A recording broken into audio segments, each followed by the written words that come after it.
The story of my relationship with my wife, 46F, goes back to the 1970s.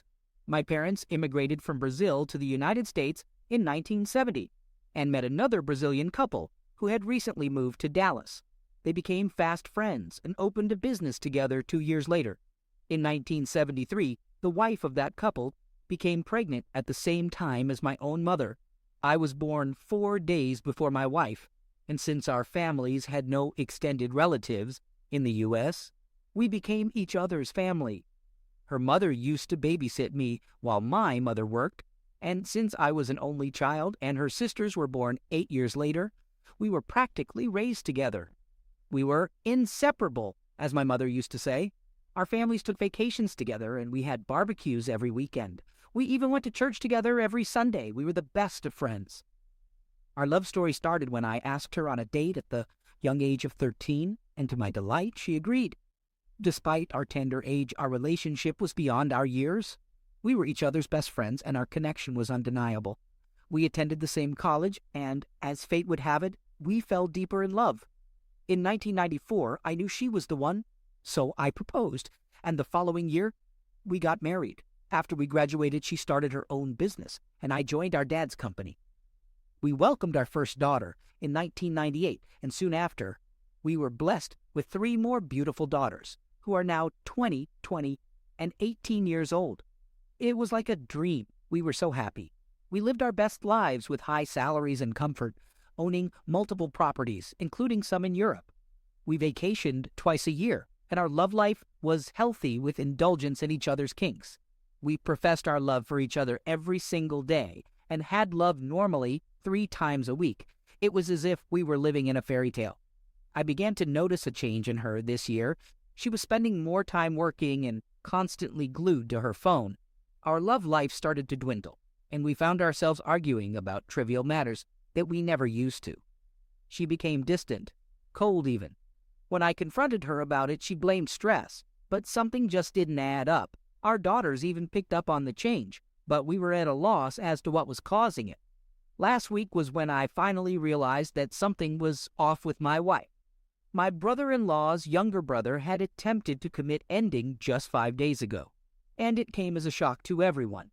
He never seemed depressed or showed any signs of dark thoughts. My wife and I are very close to my brother-in-law's family, so we were all worried and saddened by the news. Fortunately, he didn't succeed in ending his own life, but it was a close call. My brother-in-law found him in the garage with the car on. Despite the relief that he was expected to make a full recovery, my wife's behavior was strange throughout the whole ordeal. She had constant mood swings and was crying all the time. We were all sad, but she seemed to be more affected than she should have been. 3 days ago, my brother-in-law finally revealed the truth to me. My wife and his younger brother, 17 years younger than me, had been having an affair for almost 11 months. It was shocking to hear that my own wife had betrayed me. As it turns out, last week he had tried to persuade my wife to leave me for him. However, my wife had ended their relationship, and this had driven him to commit an ending. I confronted my wife after hearing this bombshell, and to my utter surprise, she confessed everything. I mean, who wouldn't hope that it's all a lie, right? She burst into tears, sobbing about how she didn't know why she did it, calling it a midlife crisis, claiming that nothing was wrong with us and that she still loved me. I nearly had a panic attack, feeling overwhelmed and not knowing what to do. I grabbed some clothes, threw them in a bag, and stormed out of the house. My wife tried to stop me, but I ignored her, got into my car, and drove for nearly 8 hours straight. When I finally stopped, I realized I was in Memphis. Since that day, I've been staying in a hotel, trying to process everything. My phone has been ringing nonstop with calls and messages from my wife and her family, but I just can't bring myself to answer. To make matters worse, my daughters now know about the situation because my wife told them. I only spoke to my oldest daughter, letting her know that I'm safe, but don't want to talk to anyone. My phone has been ringing nonstop since I left, with over 100 missed calls and 1,000 plus unread messages from my wife and her family. My daughters are also reaching out, but I just can't find the strength to talk to them yet. I've already downed 2 bottles of wine and a bottle of whiskey, in the last 48 hours. Can't seem to stop crying. I'm just lost. I've known my wife since she was a day old. We even have a photo together when she was just 2 days old. Now every thought of her makes me want to hurl. Where did I go wrong? What the heck am I supposed to do now? A few days after. The past few days have been quite a ride. I made the decision to sober up and head back to Dallas on the 23rd, but I wasn't in the best mental state to drive, so I ended up hiring a driver. When I got home, I avoided everyone except my daughters and dogs. I asked my youngest, Emily, to let my wife know that I didn't want to see her, and she ended up staying with her parents. Just so you know, I'll refer to my daughters by name: Sarah, Amanda, Amelia, and Emily. As a young dad, my daughters were my constant companions, following me wherever I went. The twins, Amanda and Amelia, and my youngest, Emily, are still that way. But Sarah, my oldest, was a different story. We used to be tight when she was a little girl, but when she hit 17, 18, she started acting out, putting more and more distance between us. From then on, she grew closer to her mother and farther from me, no matter how hard I tried to connect with her. As soon as I arrived home, I gave my daughters the news and went straight to see my beloved dogs. Soon after, my daughters arrived and emotions were running high. We talked for hours, and I have to admit, tears were shed, a lot of them. We hugged each other tightly, and I was showered with kisses. They were all shocked at how their mother could have done something like that to me, and their perception of her had completely shifted. They continued to express their anger and frustration towards her, speaking about her in a very unflattering light. It was a jolt to my system, truth be told. Hearing my daughters talk like that about their mother made me feel deeply uneasy. In normal circumstances, I'd never let them speak of her that way.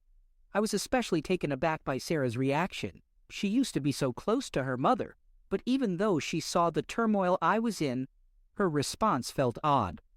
Afterwards, we ordered dinner and had a pleasant meal together. We shared some laughs, and I decided to have a few drinks to take the edge off before turning in for the night. Unfortunately, I overdid it a bit and ended up passing out. I was woken up by Sarah, who said she was having trouble sleeping and asked if she could sleep with me that night. It was a surprise since she was all grown up and had moved on from sleeping with her dad. She was a sick kid when she was young, diagnosed with leukemia at the tender age of 3. Until she was 8 years old, she could only fall asleep with her head on my chest. I led her into bed and we snuggled up close, like when she was a kid. I was about to doze off when I noticed that she was crying. Sarah was having a panic attack, and she was mumbling in Portuguese, a habit that our family has when we're excited or emotional. She kept saying that everything was her fault and that she was sorry for hurting me. Eventually, the other girls woke up, and I was able to calm Sarah down. They all started talking in Portuguese, so I'll summarize what was said. Turns out, 7 months ago, my daughter Amelia caught my wife and my brother-in-law's brother red-handed. She came home early and found them in the middle of the act. My wife begged her not to tell anyone, but Amelia spilled the beans to Amanda, who then told Emily, and Emily told Anna. It seems like keeping a secret within the family is not their strong suit. Sarah decided to confront my wife about the affair, but my wife came up with all sorts of excuses and pleaded with Sarah to keep it a secret from me. Sarah eventually agreed and convinced her sisters to do the same. Unfortunately, my wife's lack of intelligence proved to be her undoing. Just 2 months later, Emily caught her and my brother-in-law's brother in the act, this time in my wife's car. And once again, the same scenario played out, with my wife begging our daughters to keep the affair a secret from me, insisting that she was weak and still loved me and couldn't bear to lose me. And once again, Sarah managed to convince the rest of the girls to keep quiet. By this point, everyone was crying and hugging me, with Sarah holding onto me so tightly that I thought my ribs might crack. As I reflected on everything that had happened, a sudden realization hit me like a ton of bricks. My wife's affair had been going on for almost a year, but why now? And then it dawned on me, it was all about money. My parents were loaded, while my wife's parents weren't exactly rolling in dough. And I, in my infinite wisdom, had spoiled our children rotten, even though my wife and I used to fight about it all the time. It seemed we had reached an agreement to not spoil them too much. 2020 was a year of surprises, and not in a good way. My wife went rogue and started doing things we had explicitly agreed not to do, like spoiling our kids. In June, she gifted Sarah a brand new car, not just any car, but a fancy Model S, without even discussing it with me. Then, 2 months ago, my wife bought an apartment for the twins in Boston, claiming that dorm life was too stressful for them. Again, without talking to me first. The issue was not the money. We are both successful and wealthy, but the fact that she was going against our agreement. It caused some heated arguments between us, but she always used the same excuse. 2020 was tough on them. I confronted them directly, asking if the only reason their mother was giving them all these lavish gifts was to buy their silence. They didn't respond, not a word. The words stung like a knife in the gut. "We didn't want to hurt you." That's all my daughters had to say about the matter. I could feel the anger boiling up inside me, a fire that threatened to consume me whole. Without thinking, I yelled at them to get out of my sight. It was harsh, but I needed space to process what had just happened.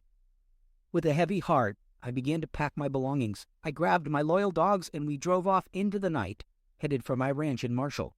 The drive was a blur, my mind consumed with thoughts of betrayal and anger. Looking back, it's a wonder I made it there alive, considering I wasn't even close to sober. Finally, I arrived at my destination, a place of solitude and reflection. I took a deep breath and tried to calm my racing mind. But how could I? My world had just shattered into a million pieces, and I was left to pick up the broken fragments on my own. Christmas was fast approaching, and I was facing the prospect of spending it alone for the first time in 46 years. But then, a new friend came into my life, a bottle of Blue Label.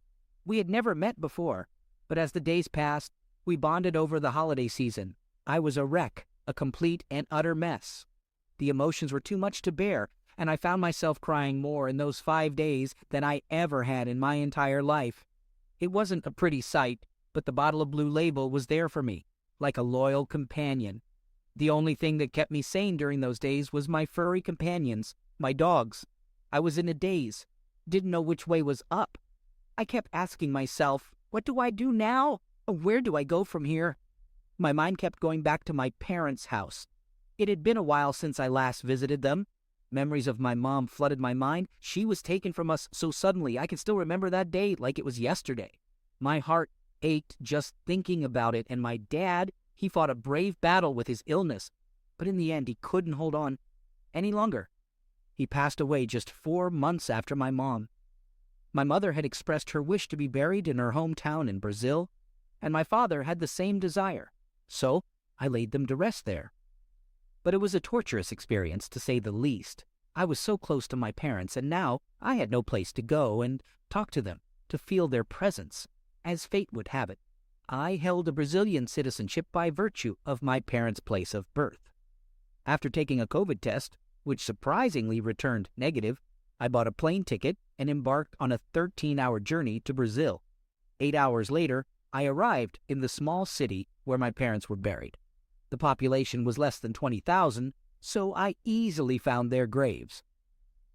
As the clock struck midnight on New Year's Eve, I poured myself a generous serving of scotch and raised a glass to my parents. I spent the night drinking and reminiscing about the good old days. Strangely, I could almost feel my dad's disappointment emanating from beyond the grave. The whole experience was unnerving, but it made me realize how much I missed him. Here's the latest scoop, folks. My phone's been ringing off the hook with calls and texts from everyone and their grandma, but I ain't giving it the time of day. I'm done with it all. As for what's next, well, I'm just taking it one day at a time, wallowing in my own misery. That's my plan, or lack thereof. Happy freaking New Year. Story 2. During the closeness with my wife, she called out another man's name. When I confronted her about it, she claimed that it was just a friend of hers. When I asked her who this mystery guy was, she told me it was just a friend of hers, but something didn't feel right. So I did some digging and found out that she had been exchanging messages with him. When I confronted her about it, she tried to downplay the whole thing, saying that it was blown out of proportion. She did admit to drinking and approaching the guy, but claimed that it was deeper than what was in the messages. Apparently, she was upset seeing happy couples together at a party we couldn't attend because of my work schedule, and she knew I was working hard to pay our bills and save for our future. As the story goes, My wife claimed to have spotted her colleague, James, smoking and suddenly felt a strong urge to join him. Now, I don't mind her smoking. It's perfectly legal where we live, but she's never really been a smoker before, so I can't help but wonder what could have possibly motivated her to go over and strike up a conversation with him. She came clean about telling him about her frustrations in bed life. I can't deny that closeness takes a backseat because of my exhausting work schedule, and when we do have it, it's pretty standard as she's unwell and I'm not that adventurous, something I was completely unaware of until now. Apparently, he then asked her to join him upstairs. She got up to go. She claimed she didn't intend to do anything inappropriate with him but wanted to have a private chat, but then felt dizzy and began to fall. As she told me her story, I couldn't help but feel like there were some gaps in her tale. She confessed that this guy James caught her when she almost fell down, but then suddenly they were kissing? That didn't sit well with me. According to her, she felt guilty after a few seconds and told him she wasn't comfortable with it. I raised an eyebrow at her timeline, but she quickly corrected herself and said it was only a few seconds, not minutes, as she had initially claimed. I'm not sure if I believe her or not. She went on to explain that she felt uncomfortable staying in the same room with James, so she found the homeowner and asked if she could lay down in a locked room with the purses. But that didn't make sense to me either. Why not just leave the party if she felt uncomfortable? She said she didn't want to leave because her friend, who was her ride, wasn't ready to go yet. Instead, she asked the homeowner to have someone come and get her when her friend was leaving. The more she spoke, the more I realized that her story was full of holes. But I decided to give her the benefit of the doubt for the time being and pressed her for more details. Supposedly, that's where the whole thing ended, and anything else this dude is spouting is hogwash, currently waiting on a response from her friend to confirm whether or not she was in that room at the end of the night, but I wouldn't put it past her girl power besties to cover for her. I told her I wanted to believe her version of events, that if it was just a kiss I could forgive it, even though it made me feel sick and betrayed. But something about the story didn't add up, like why she didn't want to report it to her bosses at work to protect her own reputation. I get it, but it still made me suspicious. It's not that I think she's a liar or a cheat, but I need some time to process everything. I didn't even know we had problems in our marriage serious enough for her to confide in a stranger about them. I suggested to her that we should go to couples counseling. She already sees a therapist on her own, but I'm not really sure what they discuss because she's not very forthcoming about it. She told me that she thinks couples counseling could help us, especially since most of her sessions with her current therapist revolve around her nightmares, panic attacks, and fear of passing. It's been almost a year since she started seeing that therapist, and she still wakes up in the middle of the night crying. I told her that I needed some time to think.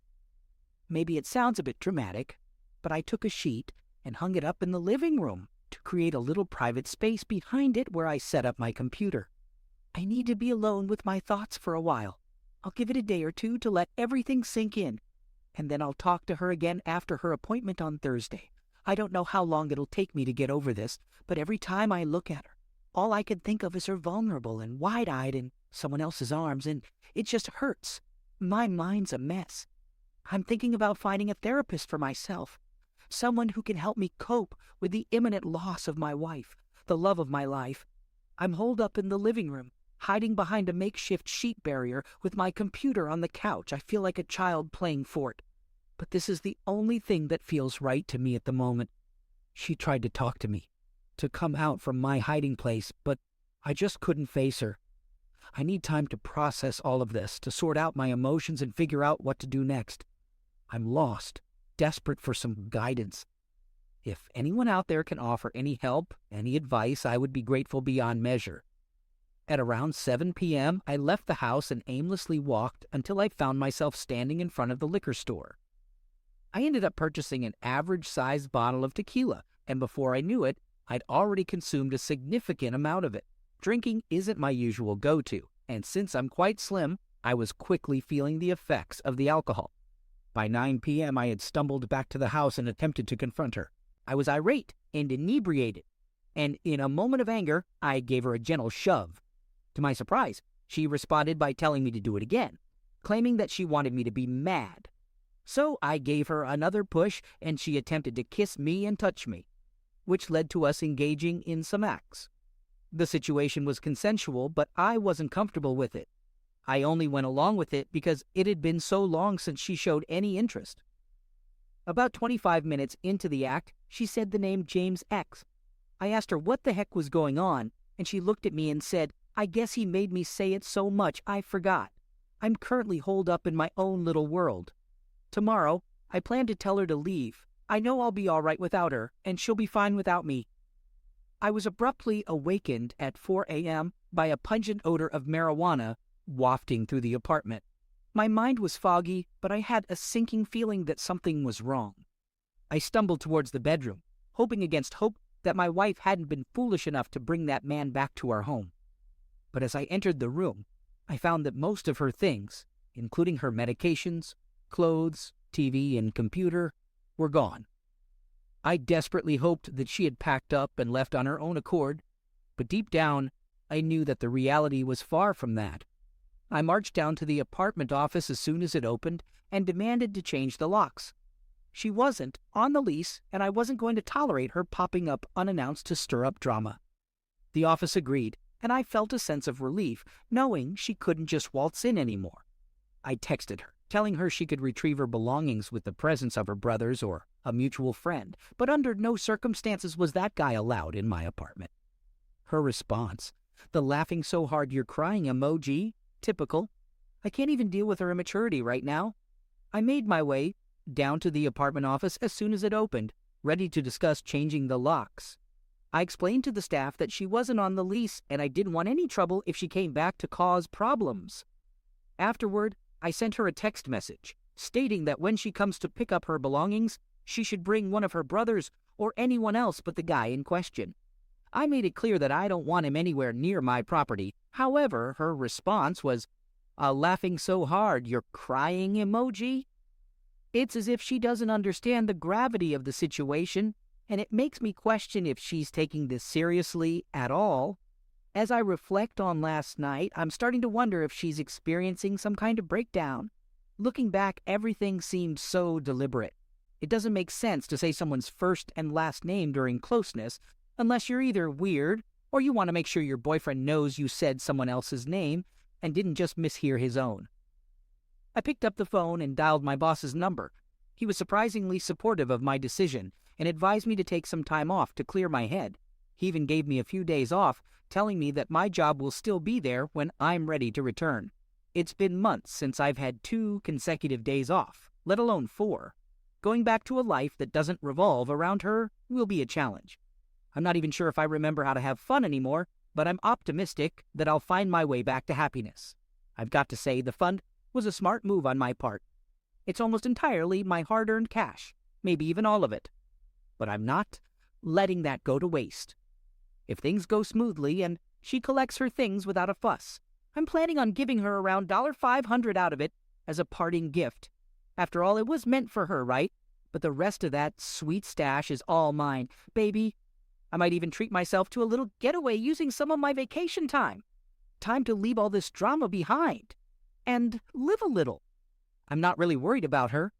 She's posted some vague messages on social media about how she thought her loved ones would be there for her during tough times.